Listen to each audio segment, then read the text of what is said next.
Hey, Tommy from the Run Testers. In this video, we're going to be doing our full review of the New Balance 880 V15. Let's take a look.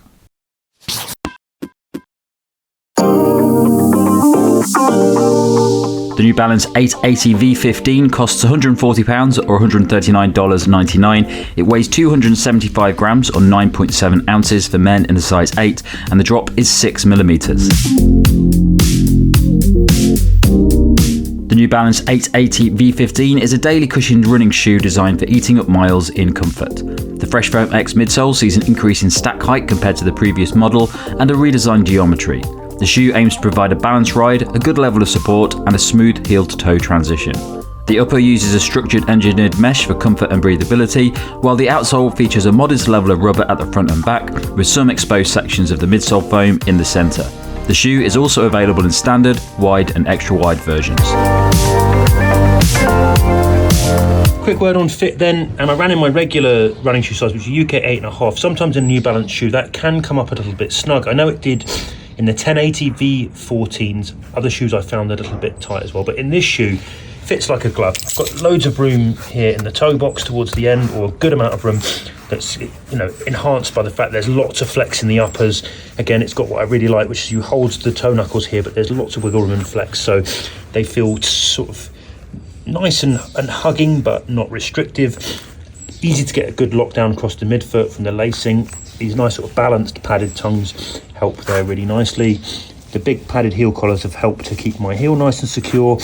Everything just feels good. So yeah, you've got good instant step in feel, good comfort, plushness, disappearing feel on the foot, and I would recommend going true to size in these shoes. So I'm not holding the shoe now because I stupidly wore it to a park run on Saturday, which was probably the muddiest park run I've ever done. So it's completely covered in mud. I've washed them, they're outside drying, but I'm not going to be holding up in this video. The fit for me in the 880 V15, what I did find about it was that it was a slightly restrictive shoe when I first started wearing it. When you compare it with shoes like the 1080 V14, it's definitely not as roomy. It feels a little bit more restrictive around the sides of the shoe and around the front as well. So there's not as much space before the big toe as I normally experience in shoes that are UK size 8. As a result, I didn't have any problems with it. It actually loosened up a bit. The first run that I did in the 880 V15 was I think about 24k run. Easy run as part of my marathon training, and by the end of it, it did feel like it loosened up a bit, but it definitely didn't feel very comfortable the first time I put it on. It took me a bit of time to get a nice comfortable fit in it. So I'd probably suggest that maybe you size up half a size in that shoe if you like to have a nice bit of space before your big toe. But I haven't had any issues with it since testing it over about 70k so far.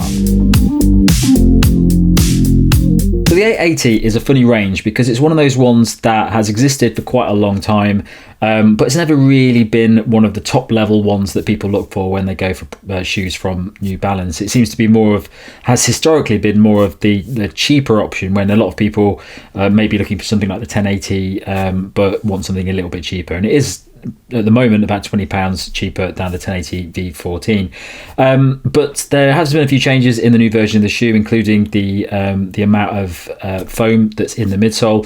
And I haven't tested a previous version of the 880. I know Kieran has, but I wasn't really sure what to expect with the 880 V15. I thought it would be a fairly general shoe that was probably a bit of a mix between lifestyle and daily comfortable miles. But I was really surprised by it actually. So I've done about 70k in it so far. Majority of that has been easier runs, a little bit faster as part of my marathon training. I haven't really done loads of intervals or anything like that in it. I have ran a bit faster in it on some sessions, but it's a shoe that's really designed for that sort of general daily running, a bit like the 1080 V14 and earlier shoes. But what I have found about the shoe is that the midsole in it, even though it's Fresh Foam X, which is the same you get in a lot of other shoes, it does feel a bit different to what you get in something like the 1080 V14. It feels a little bit more balanced. It feels a little bit firmer than what you get in the 1080 V14, and as a result, it makes it a little bit more versatile as well. I would say the 1080 V14 isn't a particularly versatile shoe.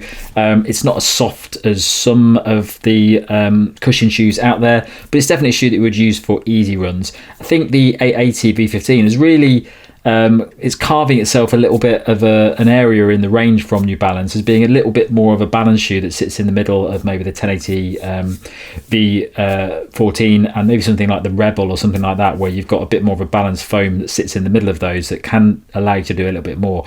It's not very soft foam. It's not the hardest foam. It's not the firmest foam out there, but it isn't. It means it's still quite responsive as well. So in comparison to 1080 V14, feels like it's got a little bit more to it. You can probably train a bit harder in it. You can probably use it as, if you're a general runner or a beginner, it's probably a very good shoe. If you just want one shoe and you may be upping your pace a bit and progressing your training, because it's just got a little bit more versatility to it than something like the 1080 V14, which firmly sits into that realm of easier day running. And I probably wouldn't use that for anything other than going out and just plodding out some miles. The other thing about the shoe as well, it has a really nice heel to toe transition that I was quite surprised about. I found that the first run that I did in it, which was the 25k training session, found it was really easy to just maintain a nice comfortable pace across the whole of that run. So for me, that's about around 4:50, 5-minute kilometers is sort of my comfortable long distance pace. Not my marathon pace. I probably wouldn't go faster in this shoe, but for that sort of running, felt very good. Very easy to consistently run in the shoe. Felt like it was smoothly moving me forward, not soggy or anything like that. It wasn't like squishing too much. So it's a very good shoe when it comes to those sorts of comfortable daily miles where you may run consistently. You're not necessarily running really slowly, because that midsole is just a little bit more balanced, and there's a little bit you get a little bit more back from the shoe when you're running at a faster pace. Definitely not a fast shoe by any stretch of the imagination, but it's a shoe that's got a little bit more to it.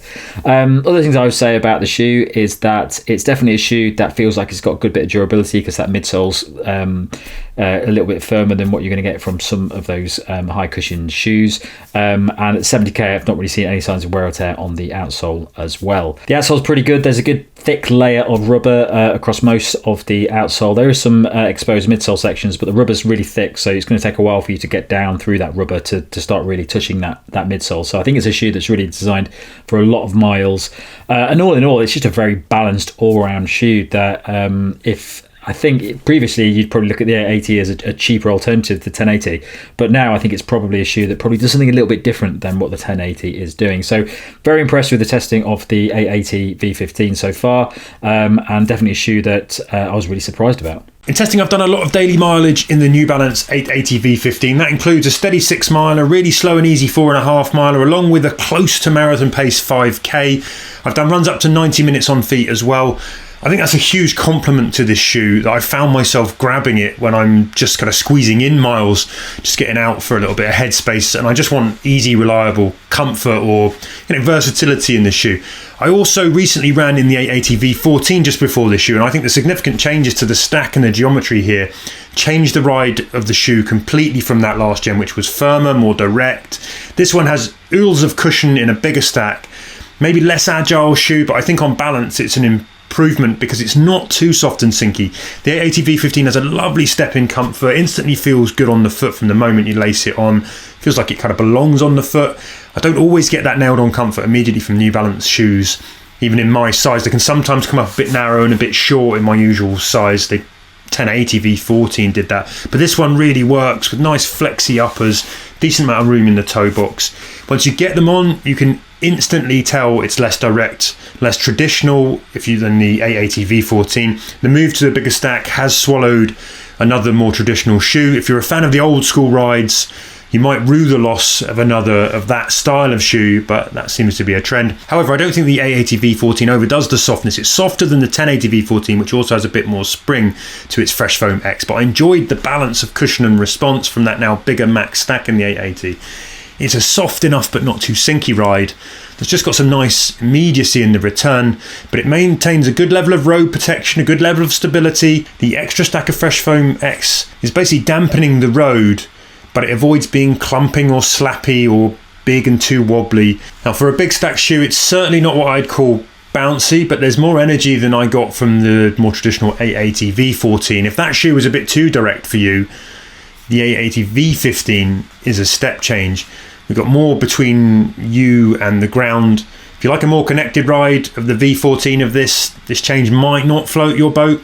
But interestingly, I've just come from a load of test miles in the Saucony Endorphin Trainer, which is a similarly stacked shoe that shoots for super trainer status but doesn't hit the spot. But I sort of see these shoes as quite similar, and for me the 880 V15 delivers a more natural ride than that shoe, which is much pricier. I prefer the slightly firmer edge of the V15 here. It's a better shoe all round than the Saucony Endorphin Trainer. It's also a big chunk cheaper than that shoe. I also did a side-by-side mile with this one up against the 1080 V14. There'll be a head-to-head on the channel soon, but in that comparison, the 880 V15 is no longer just a cheaper version of the 1080. It's offering something different. It's a bigger stack shoe that's soft but not devoid of energy, and it will work very well up to a sort of certain pace. Verdict then, I wasn't expecting to be a fan of this shoe. Out of the box it looks chunky and it might be overly soft, but I've really enjoyed my miles in the 880 V15. I like the comfort of the uppers, I like the wider, more accommodating fit. I don't mind the bigger stack in this shoe because it's not too squishy or sludgy. Some runners may crave more bounce, but I like the balance. It's all quite smooth, protective, and it's just easy to glide in. I'd describe this as a competent cushion daily trainer, definitely geared towards the easier end of things. It's kind of happiest up to cruising pace. And I could eke out marathon pace miles in it too. I did log some 6:45-minute miles and it did a job, though admittedly it's somewhat big and heavy for that. Sort of a bit too heavy to be ideal for the faster end of things. It's not one I'd lace up first for shifting up the gears. It can do it at a push. It's a big change from the simpler, more traditional 880 V14. The stack change moves it closer to the more V4. If you're considering the 1080 V14, that shoe is undoubtedly better at faster and I'd say more versatile, but at £140 I think there's a lot to like with this version of the 880 V15. And if you're looking for a big comfort cruiser, it's got a lot going for it, and I think it can cover many of the same runs as the 1080 V14. It just handles them in a slightly different way, bigger, softer stack, but perhaps with more control. I think New Balance has made a very good shoe here that a lot of runners will get along with. I also really like the colourway. So my verdict on the 880 V15, I think it's a really interesting shoe that has definitely gone from being something that I probably wouldn't really have thought about before as more of the cost-effective shoes from a brand, to now it's a shoe that actually has something that probably some people would really like over and above something like the 1080 V14. It's a balanced shoe. It reminds me of something like the Saucony Ride range. So the Ride range is a really good series of shoes, and it just sits in that realm of being comfortable, nicely stable. It's good for slightly more versatile training. This is very much that same sort of thing. It's almost a competitor for that shoe now, and a very similar price as well. So it's an interesting shoe to fit in there. And in fact, the Ride and something like the Triumph, if you look at those over time, the Triumph has always been the popular one for daily training miles, for comfort, for having a really nice foam in there. But the Ride's sort of overtaken it now, because the Triumph 22 isn't a particularly versatile shoe, and to be honest, it's not a very comfortable shoe either. I'm not a big fan of the Triumph. This is a similar thing where New Balance has taken something like the 1080 V14 and taken the shoe that people would probably go for if they wanted to save a bit of money. But actually, in some ways, it's probably better for a lot of people, because that midsole is just a little bit better for running more versatile training sessions in.